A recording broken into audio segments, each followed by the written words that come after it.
Today my guest is Tim Wingfield. Tim, how are you doing? Good, Dave. How are you? I'm doing great. Are you enjoying Code Mesh? I am. I always enjoy Code Mesh. Me too. Let's talk about Kanban. Okay. What is it? It's basically a pull type of system for software development. I think John Stahl did a big chunk on it today. So. Did you see it? I didn't see it. I didn't go. I wanted to, and I ended up. Where did I end up at? Open Spaces, I think. Or Hallway Spaces. One of those. Pull system. What is that? What do you mean? A pull system. So it's going to allow you to queue up work ahead of your team's capacity. So you're not having work forced down upon your team. Instead, your team gets to choose when it wants to pull the work in. It sounds kind of loosey-goosey in that standpoint, but in 15 minutes, probably won't go too deep. Where did it come from? What are the origins of Kanban? It stems out of the Toyota production system. So it came from Toyota and car manufacturing. They've had it in place for quite a while. Okay, I've been listening to the Papa Nick speak. Yes, they'll have much more on the history of it than I will. So, but yeah, it comes from the manufacturing system to allow for parts and things to be delivered at the right time in a manufacturing system. And how does the manufacturing industry use Kanban? Well, the whole manufacturing industry doesn't, right? There's still a huge U.S. version of giant inventories and everything. Those that do. Right. So those that do,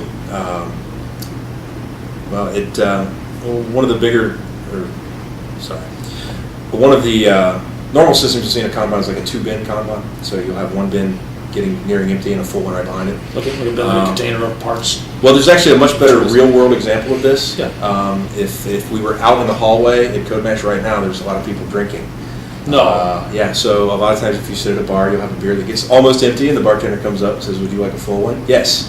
Okay. He sets a full one down behind us, so that's a very slimmed-down version of a 2-bin Kanban system. So hopefully he'd bring that clink of the bottle on the bar would occur just as I was taking the last sip out of my last beer. Close enough. Yeah. That would be a so you would never inventory station. Exactly. You would never be out of beer in that sense. And I never wait for one, and I never have a warm beer because I'm just just right time. Exactly. So in manufacturing, these bins would be replenished exactly at the same time as they were.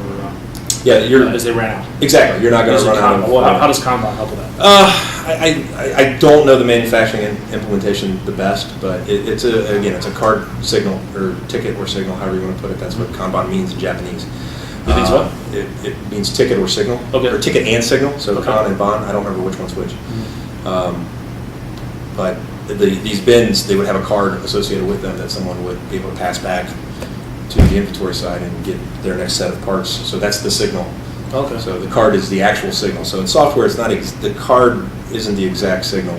Its movement across the board is more of the signal. Okay. Let's. So yeah, we've just jumped now. ahead. Let's move into software. Okay. That's where you and I are from. That's where the audience is from, presumably, except for my mom.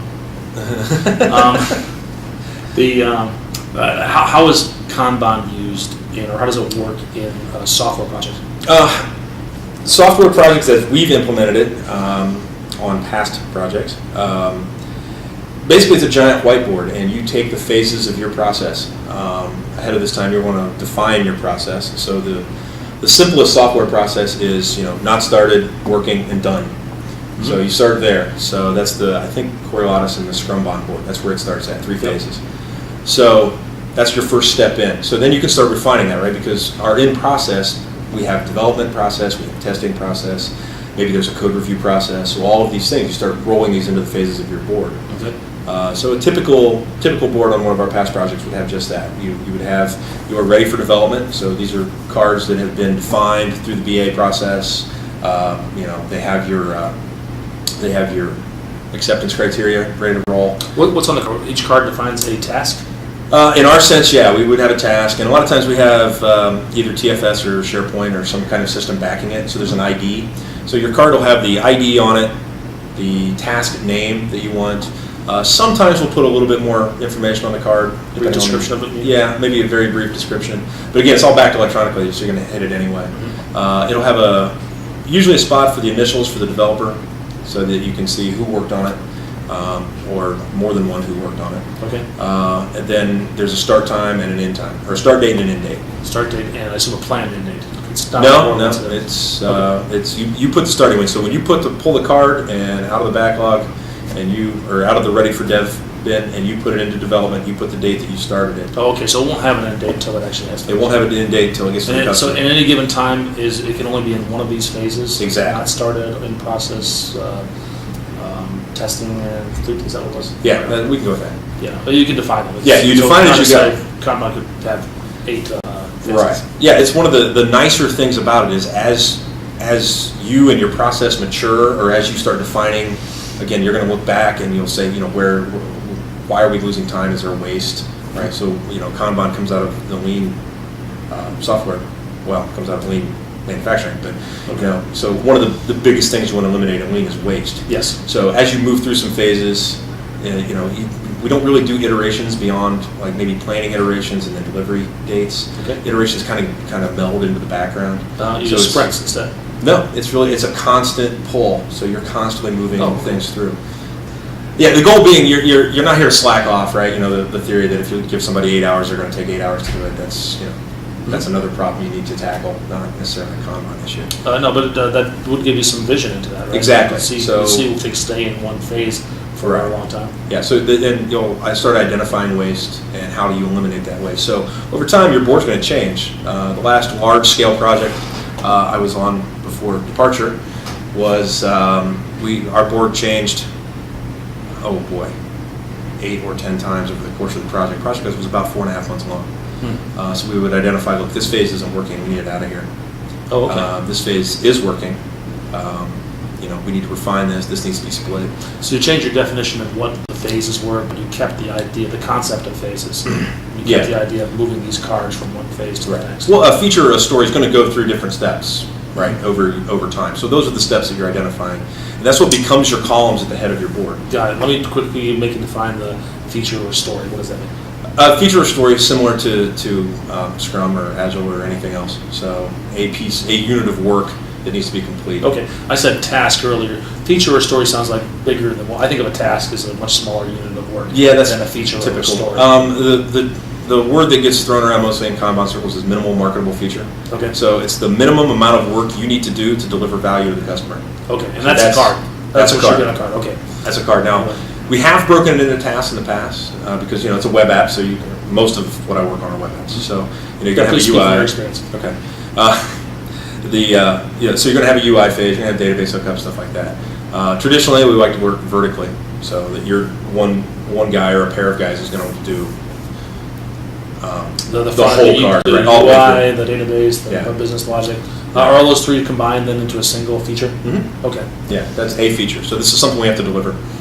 All right, so walk me through this process a little bit. Okay. I get a feature because there's maybe the business user or maybe some kind of business analyst sits down with a business user and they decide, we need to have this feature. We need to have a login screen. Okay. And that's a necessary feature. It's going to deliver value to the customer. I'm going to put it into my application lifecycle management system, like TFS or something like that. And then I'm going to physically write with a pen on the card. Yes. On a 3x5 card or a Post-it note. We typically 3x5. 3x5 cards. And now it hasn't started yet, so I'm going to put it up on a Kanban board. Mm-hmm. What does that Kanban board look like? It's got columns. It's a big whiteboard.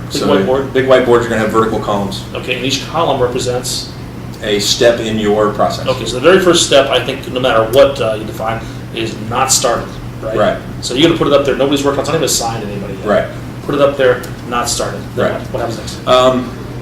Then, as development capacity opens up, so you're going to have a developer's going to finish something. So then Tim is done with doing whatever he's done yesterday, and he says, "I need some more work." He looks at the Kanban board. Exactly. You go over and he sees that login feature. Says, "That's me. I'm going to do that." I'll grab it, and then you'll move it into the dev phase. And you'll write your name on it. You'll write your name, initials, whatever you're going to do. Then you put your start date on.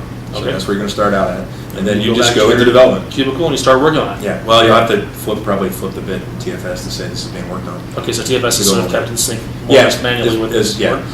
And then you work on it. Let's say it takes you 3 days to finish it. Okay. And then you're done. You've finished it. You've written your unit tests and tested the coding. And then what? Usually we'll move it into a code review phase at that point. Okay. So it's another column on the one board. or many people, right. So when you're done with development, you'll move it into code review. And then, again, once you've cleared that out, then you're going to go grab another car.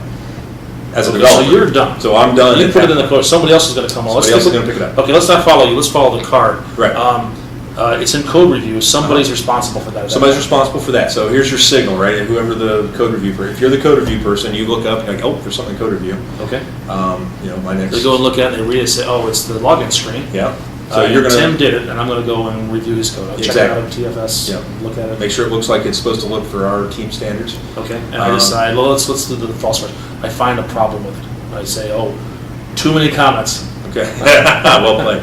Or whatever. I don't know. That's probably a bad one. But I see database connections in the code behind. Okay. And so that would be a red flag. If I were doing the code review, I'd say, Yeah. this is not good code. What do I do? You're going to flag it at that point as, if you're going to hit it as a defect at some point, right? It may not actually be a deliverable defect. It may work perfectly well for the customer, but it's not. What happens to that card? It's not Do our we move it quality. back into dev, or is there a We don't go defect? backwards. Okay. What we do is we flag it with the biggest, loudest, obnoxious colored post-it note we can find. Okay. It'll get opened up in a defect system in some way, and it's. So it stays in that code review. It will stay in that state, and when it goes in that state, that's the thing the developer has to work on next. Okay. So even though they may have already grabbed another card and they've already started working on that card, they need to fix this defect first because we need to get this through the system. Okay. And into the customer's hands, right? The end goal here is to get completed work to the customer sooner. Yep. Okay. So you look at it and you say, oh, I see. I'll move that code out of the code behind. I'll put it in one along. So it's a database tier. And it takes you a couple hours to do that. Mm-hmm. And now what happens to the board? Well, once it passes code review, it's going to go to the next phase. He gets reviewed. So you signal to him that it's ready for another code review. Yeah. At this point, I'm going to have to come over, tap you on the shoulder, Dave, fix the bug, take the tag off. Okay. And he'll have to review it again. Exactly. And then it'll move to another column. Then we typically have a testing phase at that point. So okay, so move to the testing phase. It's going to go the through testing phase isn't looking at the code; it's looking at what does the code do. Functionality, right? Does this deliver what it's supposed to deliver? Okay. And then the same process takes up. So if it doesn't, if it has a bug, if you failed an acceptance criteria or something like that, then it'll stay in that testing phase. Exactly. It's going to get flagged again. The developer's going to stop what they're doing on normal development, or if they're doing code reviews or whatever else. Okay. And then you need to get that bug off that card, off that feature. Okay. So, but in this case, actually everything's perfect. Mm-hmm. It works exactly as defined. The tester recognizes that and says, "This passes my tests." Mm-hmm. What happens to that card next? You're going to go into a deployment phase of some You kind. move it physically to the next column. You will move it physically to ready to deploy, ready for. We usually have a review with the client demo. Okay. We have a demo phase with the client. User acceptance kind of thing. Not exactly. It's more of a demo. Okay. Typically, our user acceptance happens after we've delivered a number it's of a rollouts. bunch of features together. Yeah. Okay. Yeah. We can't be pulling people off. All right. Actual work to do a UAT every other day. All right. In most of our senses, ideally that would be great. Yeah, no, I understand. But you want to get it at least in front of the customer and kind Exactly. of get, at least their.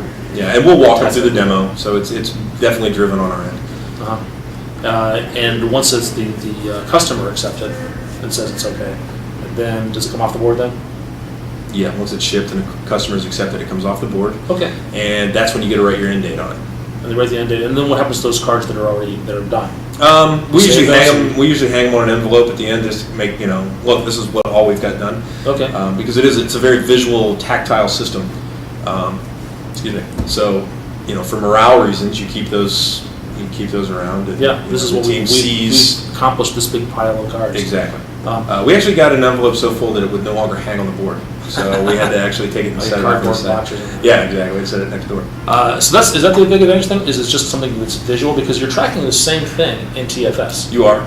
But so there's some duplication of effort. There's a cost to doing this. There is a duplication of effort. It's a minimal. In my opinion, it's minimal. Now, you can take it too far, right? You can take anything too far.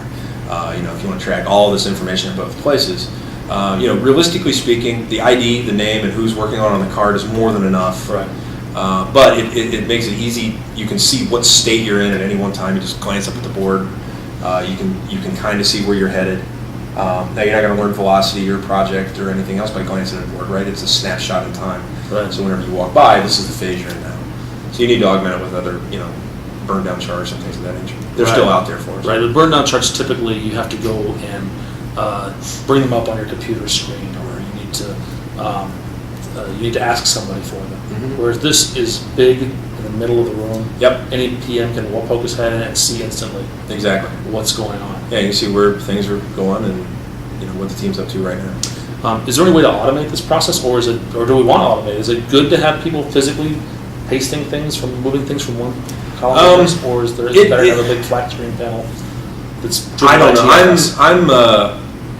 I'm a proponent of the big whiteboard and the index cards. It's simple. Everybody has a whiteboard. I mean, it's easy to hijack one and turn it into a Kanban board. Okay. And again, it's big, it's physical. You're actually doing something, and you're doing something. Visibility is the biggest win, in my opinion. Yeah.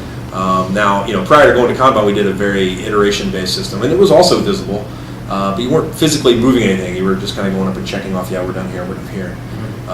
With this system, you're up, you're physically moving something over. Did you find when you're doing this that project managers bugged you less?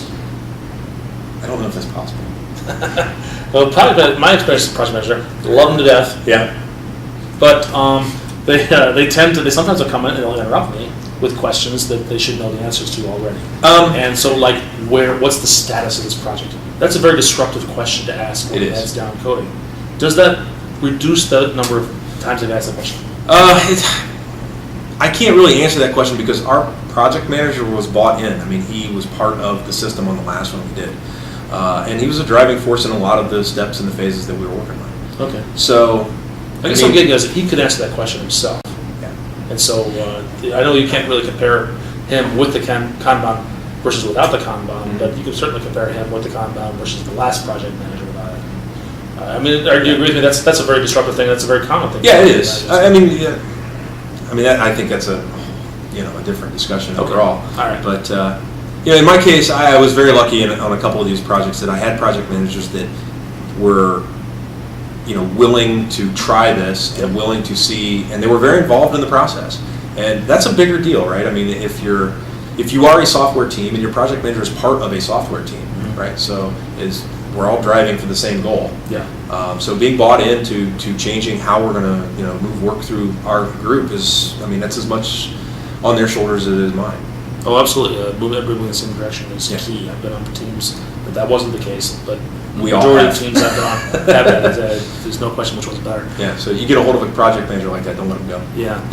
Is there any way have you ever tried automating this in any way there? I know there's some software tools out there. There is. You can walk outside the door there, and I don't know if I should name drop, but there's a company that starts with a P that they have a card wall. I think it's online. You can go to cardwall.com, I believe, and kind of see it. But they have an RFID system that's automated, and they showed it to me this afternoon. It's kind of neat. Okay. And it does the automated behind the scenes, so it handles your input. I don't think it's TFS, but there's some sort of system back there. Okay. That it'll automate. Okay. So you've seen demos of it. You haven't actually experienced it yourself. Haven't used it, but very interesting. Anything else you want to add? I'm not sure. Is there anything you want to tell us about Tim Wingfield? I don't know. You have a web presence? You have a blog? I do. You can go to blog.timwingfield.com and read up on whatever I'm doing of late. I just started off on a new venture 2 days before Code Bash. Good luck with that. I'm really looking forward to it. So, the Kanban system there, you asked me off camera, and I haven't got a chance to get that board up yet, but I'm hijacking a whiteboard next week probably somewhere. Oh, you definitely want to be a part of the discussion. Yeah, it'll be brought up. We've already broached the discussion. I'm in a situation where they understand what they're after and where they want to go. They just need help getting there. So great. Really looking forward to it. Tim, thanks a lot. I really appreciate your time. Okay. Since I've learned a lot today. I hope.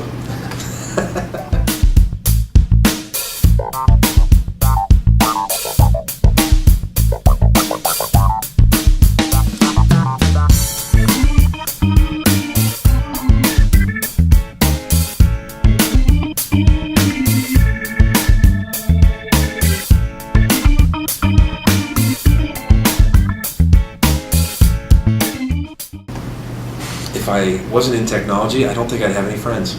That's not true. All right.